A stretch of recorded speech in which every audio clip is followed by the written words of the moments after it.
บุญเนาะเพิ่นก็มีจิตใจโปรโมทนาจำนวน10,000 กีบสาธุขอเป็น10 มี10 ตีเงินล้านอันนี้ก็คือครอบครัวพอสบายใจ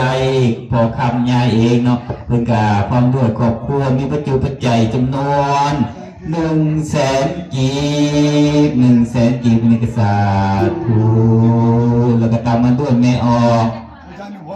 จานุพรพร้อมด้วยครอบครัวมีจำนวน20,000 กีบส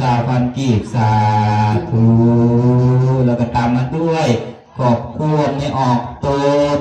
เพิ่นก็มีจิตใจโปรโมทนาจำนวน20,000 กีบ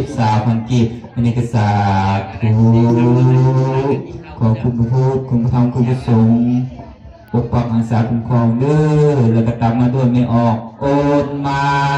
พร้อมด้วยครอบครัวมีปัจจุปัจจัยจำนวน50,000 กีบสาธุแล้วก็ตามมาด้วยครอบครัวของแม่วันดีหรือว่าแม่ย่าเองเนาะเพิ่นก็มีจิตใจโปรโมทนาจำนวน100,000 กีบสาธุ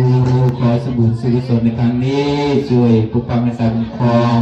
เนาะโยมแม่ด้วยอยู่วันนาสุขภาพลับมันยืนเด้อแล้วก็ตามมาด้วยศิลวัตรโพไซ20,000 กีบสาธุแล้วก็ตามมาด้วยครอบครัวไม่ออกน้อมเนาะตาน้อมเพิ่นกับเรือไม่เท่าน้อมเพิ่นกับพร้อมด้วยครอบครัวมีปัจจุปัจจัยจำนวน20,000 กีบอันนี้ก็สาธุเพิ่นกับนอทั้งโมทางสวยวัดว่าได้เพิ่นกับนอหยิบขนมหมอกเบ่งตกแต่งงานบุญเนาะในกลางมีครอบครัวไม่ออกนนละดีหรือว่าแม่มอนเนาะเพิ่นกับพร้อมด้วยครอบครัวมีปัจจุปัจจัยจำนวน100,000 กีบนี่ก็สาธุขออยู่ดีอยู่ด้วยไม่ออกนนละดี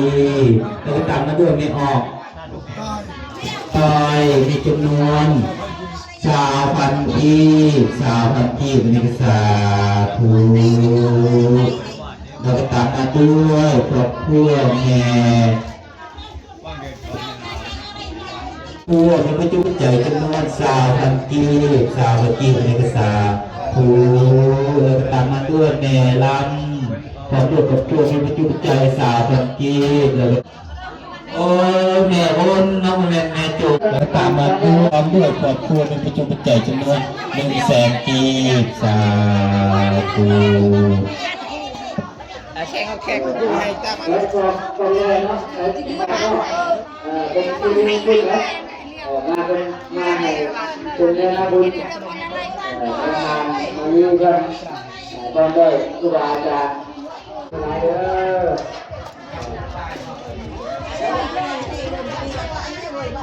รับแขกมาแขกเรื่องงานมาเรียนครับด้วยกันหมอเรียนมาวิทยาลัยแต่นั่นเขาก็ได้นั่นเอาบ้านที่เขาที่งานได้บอกอย่างอยู่ในจังหวัดนี้ว่าบ้านเมืองตองไม่มีวันหยุดเนาะไม่มีงานหรอกไปแล้วอันนี้มาบ้านเนี่ยอันนี้มาบ้านแค่สงสัยที่ตาจะปีใหม่มันเป็นที่บ้านกันเป็นศพเป็นไตเลยเป็นปืนกุ้งที่แกให้เองแกที่ทำการที่บ้านจากเลยเดี๋ยวเราให้เราทำไปเราทำไปเราทำไปเราลงอย่างเป็นจะลงไหน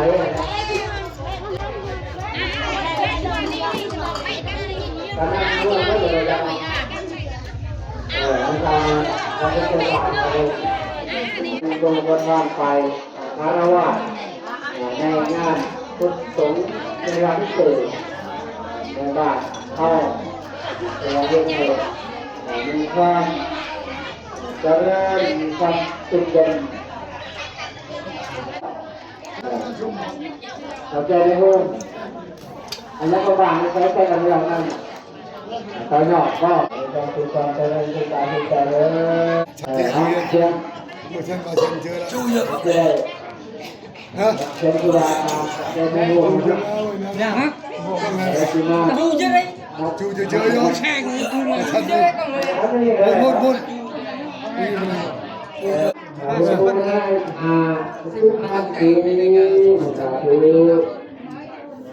Go, apa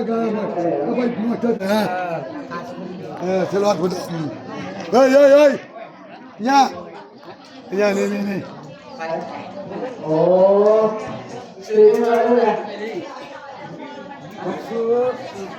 Benar. Hati hati,